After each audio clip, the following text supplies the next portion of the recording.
Bismillahirrahmanirrahim.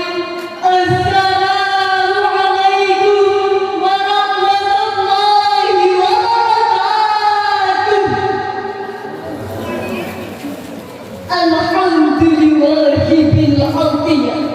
Wassalatu wassalamu ala khairil bariyah. Wa ala alihi wa sahbihi zawin nufusiz zakiyah. Amma ba'd.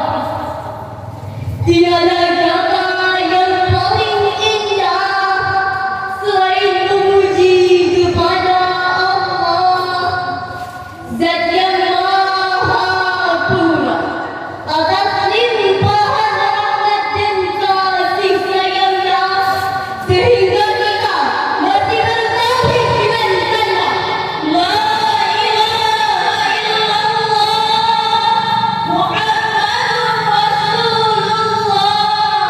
Selawat bermahkotakan salam, marilah kita sanjung sajikan kepada sang terpuja yang bergelar Al-Amin sebagai Imamul Mursalin, Khatamun Nabi, menjadi rahmatan lil alamin. Beliau adalah Habibuna wa Maulana Muhammad sallallahu alaihi wasallam yang kami hormat, Dewan Hakim yang arif lagi bijaksana, dan hadirin yang berbahagia. Dunia yang semakin modern dan teknologi yang serba canggih, dengan mudah kita dapat mengetahui apa yang sedang terjadi di negara lain, walaupun jaraknya berjauhan, karena tersedianya alat elektronik digital yang dapat mempercepat arus komunikasi dan informasi dalam hitungan detik. Namun perlu dicatat bahwa perkembangan alat komunikasi dan informasi itu dapat membawa dampak positif di samping dampak negatif. Contohnya, penyebaran berita hoax melalui media. Penyebaran berita hoax dapat menimbulkan konflik antar sesama, dapat merosak persatuan dan kesatuan bangsa, serta dapat memutuskan hubungan persaudaraan. Karena itu, berita hoax jangan disebarkan. Namun sangat disayangkan, media saat ini seperti TikTok, Facebook, Instagram maupun Telegram, ada yang menggunakan sebagai sarana mengumpat kebencian, menyebarkan fitnah, dan menebarkan berita hoax yang belum tentu kebenarannya. Mengingat fenomena yang terjadi pada kesempatan yang penuh ini, izinkan kepada kami menyampaikan sebuah syarah Al-Quran yang berjudul Pandangan Al-Quran dalam Menyikapi Berita Hoax, dengan rujukan Al-Quran Surah An-Nur ayat 15 yang bunyinya sebagai berikut. A'udzu billahi minasy syaithanir rajim.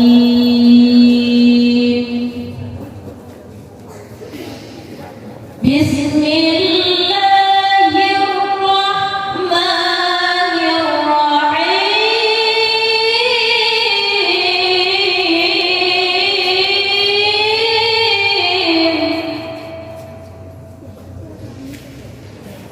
إذ تلقونه بألسنتكم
dengan menyebut asma-Mu ya Allah yang Maha Pengasih, Maha Penyayang.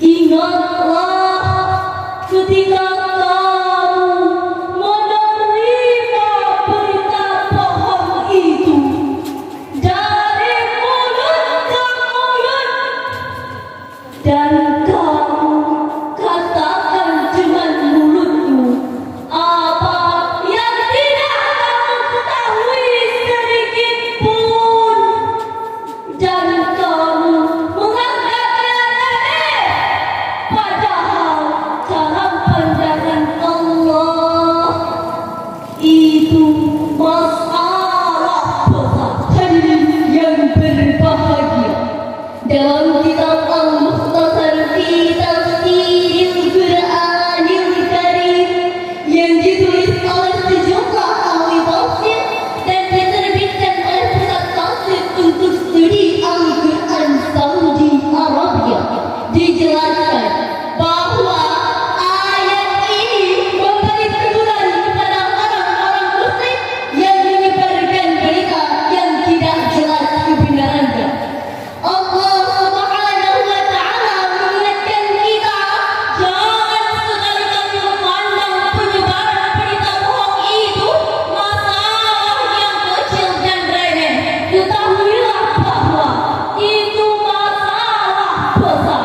Murabbi Al-Fadil Ustaz Umar Abdul Jabbar dalam kitabnya Khulasatul Nuril Yaqin fi Sirati Sayyidil Mursalin jilid 2 pada halaman 33 menjelaskan bahwa turunnya ayat ini berkenaan dengan tuduhan orang munafik terhadap Aisyah istri Rasulullah melakukan perbuatan tidak senonoh bersama Safwan bin Attal ketika kembali dari suatu peperangan. Kemudian berita ini sampai kepada Rasulullah. Selama 2 malam Aisyah tidak hentinya menangis dan tidak tidur sama sekali. Pada suatu ketika, sewaktu ia bersama kedua orang tuanya, tiba-tiba Nabi Sallallahu Alaihi Wasallam masuk dan memberi salam, lalu duduk bersama mereka. Nabi berkata, "Wahai Aisyah, telah datang berita kepadaku mengenai dirimu bahwa kamu telah melakukan demikian dan demikian. Seandainya kamu tidak bersalah, Allah akan membersihkanmu. Tapi jika kamu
firman-Nya. Hadirin rahimakumullah. Dalam tafsir Al-Azhar karya Profesor Hamda dijelaskan bahwa turunnya surah Al-Hujurat ayat 6 ini berkenaan dengan kisah Bani Mustalik. Mereka dituduh merencanakan membunuh Al-Malik, utusan Nabi. Padahal hadirin, berdasarkan laporan sebenarnya, Bani Mustalik justru datang berduyun-duyun menyambut kedatangan Al-Malik untuk membayar zakat. Maka kata Allah dalam ayat ini artinya pembohong atau orang yang melakukan dosa.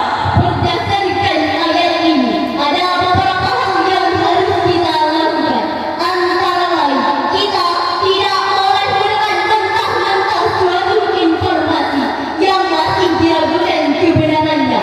Kita harus melakukan check and recheck, yakni memeriksa berkali-kali agar tidak terjadi konflik. Dan kita jangan mudah menyebarkan setiap berita yang didengarkan. Dalam hal ini, Rasulullah Shallallahu Alaihi Wasallam pernah bersabda dalam suatu hadis, "Kafa bil mar'i kadiban ay yuhadditha bi kulli ma sami'a." Cukuplah seseorang dianggap pembohong apabila dia menceritakan semua yang ia dengarkan. Hadis riwayat Bukhari. Hadis ini mengingatkan kita agar tidak menyebarkan setiap berita yang diterima, karena hal ini tidak ada manfaatnya. Bahkan penyebar berita ini disebut sebagai pembohong karena dapat menimbulkan konflik serta mengancam persatuan dan kesatuan bangsa. Pada kesempatan kali ini, kami ingin mengajak hadirin untuk menyampaikan salam rindu kepada Nabi Muhammad Sallallahu Alaihi Wasallam, sang penerima wahyu Al-Quran. Assalamu alayka ya Rasulullah. Assalamu alayka ya Habibi, ya Nabi Allah, ya Rasulullah. Berita hoax, berita yang tidak akurat, berita yang perlu ditutup rapat. Kalau disebarkan akan berdampak berat, terjadilah perpecahan di kalangan umat. Dari syarahan ini dapat kita ambil beberapa kesimpulan. Pertama, berita hoax adalah berita yang masih diragukan kebenarannya. Karena itu jangan disebarkan. Kedua, ketika mendapatkan suatu berita, jangan ditelan mentah-mentah, tapi harus diperiksa terlebih dahulu. Dan ketiga, penyebaran berita hoax dapat menimbulkan konflik serta dapat merusak persatuan dan kesatuan bangsa. Hanya inilah yang dapat kami sampaikan pada kesempatan kali ini. Terima kasih atas segala perhatian. Mohon maaf di mana ada kekurangan. Meskipun Allah wassalamualaikum warahmatullahi wabarakatuh. Waalaikumsalam warahmatullahi wabarakatuh.